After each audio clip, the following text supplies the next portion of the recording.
Hi, I'm Dr. Carlson at North Texas Plastic Surgery. Today we're going to be talking about submental liposuction. Submental liposuction is a great way to address fullness in the central neck. Now there's a few other options that are a little less invasive like Kybella and cool sculpting, but the downsides to those are that it usually requires multiple treatments. Particularly with Kybella, people will complain about swelling and bruising afterwards, and again you usually have to wait several weeks in between treatments.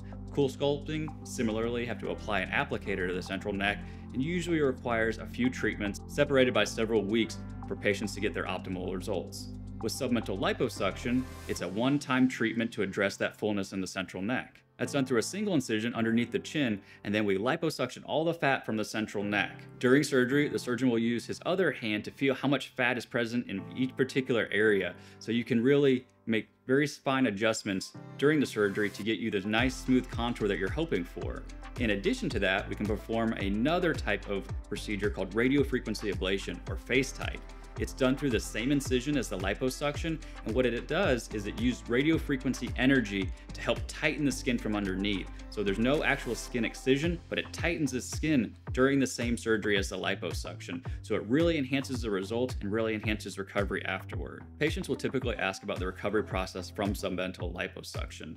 With this procedure, there's minimal pain. Liposuction is performed, so there is some swelling that happens after surgery. What I will do is I will have patients wear a foam padding underneath their chin secured in place for several weeks after surgery. That really reduces the swelling and really helps you get back to your daily activity quicker. Since the surgery is done through such a small incision, there's minimal pain involved. The recovery process is expedited by using those compression garments, and a single incision is closed with a suture that dissolves on its own.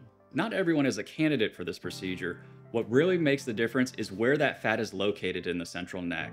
The platysma muscle is a muscle that spans across the neck from the collarbone up to the chin. Any fat that's present on top of that muscle that you can pinch between your fingers here can be removed with that liposuction. Sometimes patients will have fat that's underneath the platysma muscle. Now, unfortunately, the fat in that area you can't remove with liposuction alone because it's not safe to use a liposuction cannula in that area.